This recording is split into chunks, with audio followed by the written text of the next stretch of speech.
Once again, wish all mothers and mothers-to-be a happy Mother's Day. And we're very, very thankful for you. The Bible tells us that there's a generation that curseth their father and doth not bless their mother. And certainly, today's generation is that generation that doesn't bless their mother. I suspect that I may be wrong, but today there seems to be less respect for mothers than there ever has been, well, at least since I've been alive and since my parents were alive. I mean, the time was that a mother was respected, and a mother would stay at home, look after their kids. People would really respect that. But I hate to say this, but it seems that now a mother, stay-at-home mother, people look down their nose at her. And often, women that don't have children will do that and think, you know, you should have a career rather than children. And the highest calling, the highest, most important job in this world is to be a mother. After, of course, being a Christian. But mothers have so much influence and are so important. Imagine today we have a mother. She's reared her children, and they're all grown up and out of the house, and she decides she's going to go to work. So she comes and she gets the job application, and they put down for job experience, and she puts down mother. Who thinks she's going to get that job if that's all she puts down? Mother. Who thinks she won't get the job? Yeah. You know, generally, it'll be looked down at. Mother, that's what you did? Big deal. But how about she goes to the job and she puts down pediatric consultant? You think people will be impressed? Specializing in child development. Be very impressive. How about nursing sister specializing for 20 years in accident and emergency? Sound impressive? Yeah? How about this? Child psychologist. Very, very impressive sounding. Well, how about this? Counselor.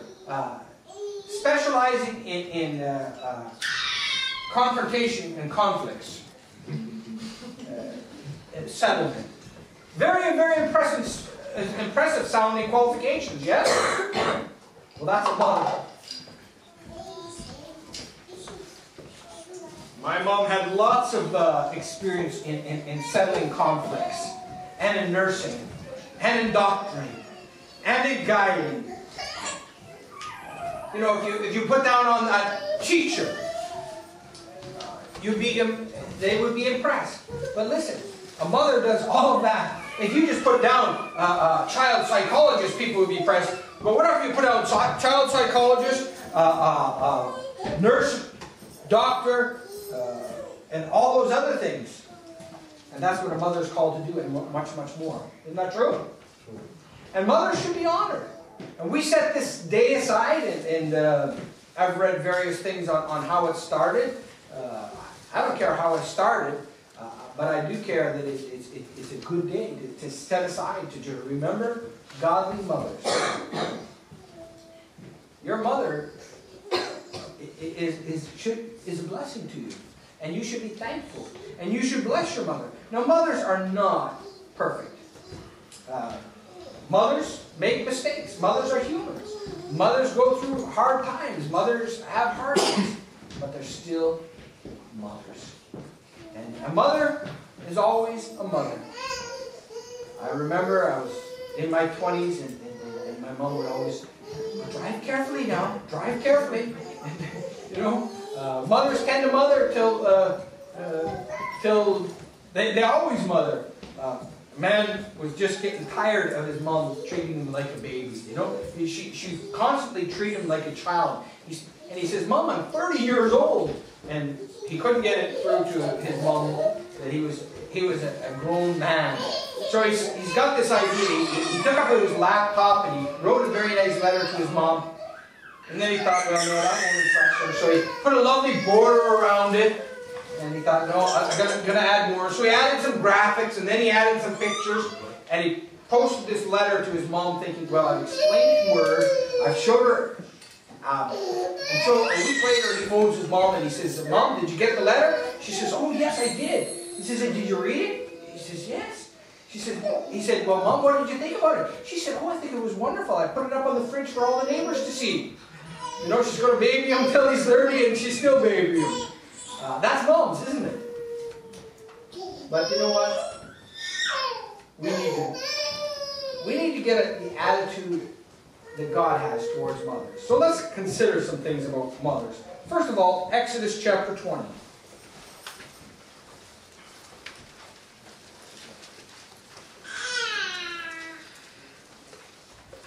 Exodus 20, verse 12.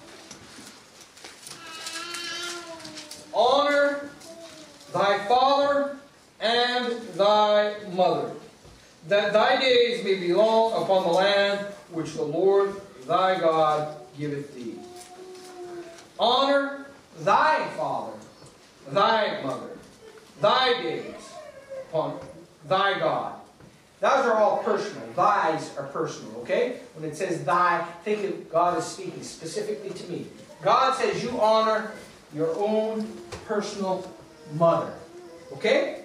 Lots of people say, well, honor mothers. No, you honor who? Your own mother. My own mother. Let's say it. Who do you honor? My own mother. You're to honor your mother.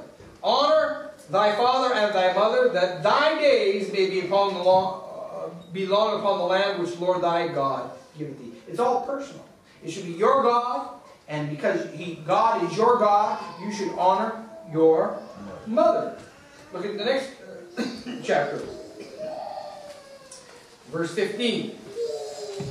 And he that smiteth his father or his mother shall surely be put to death. It says it again in verse 17.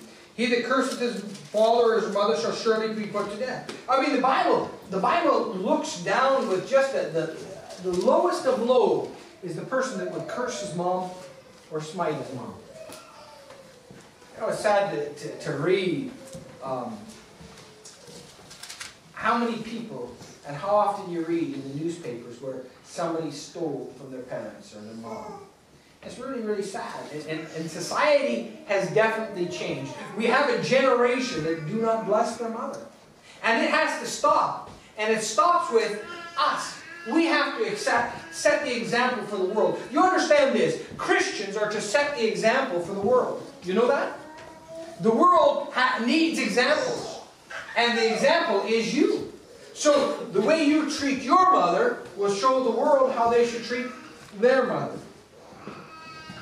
So we should treat our mother with honor. Honor thy father and thy mother. You should fear your mother. Leviticus chapter 19.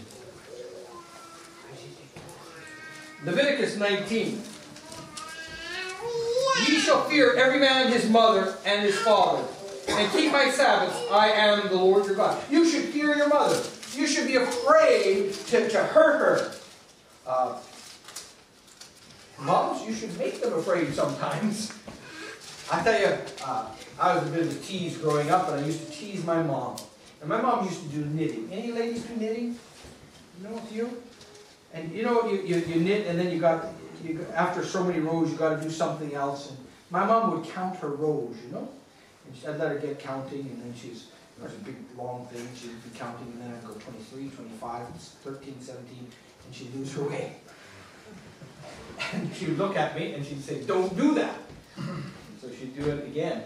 And I'd start 13, 17, 19, 21, 20, 23. And she'd lose her way. And she'd look at me and I know, okay, don't do any further, because if you go a little bit further, you'll know what it is why you fear your mom. She would give me a really hard whack with a knitting needle. Now, anybody ever get a whack with a knitting needle before? I'm the only one that knows that pleasure. I'm telling you, that thing stings. But the odd time, my mom wouldn't be in that great a mood, and I wouldn't have realized it. And I would do it once, and the second time she'd get cross. And I would know why I feared her. I pushed her too far. Listen, I learned to fear my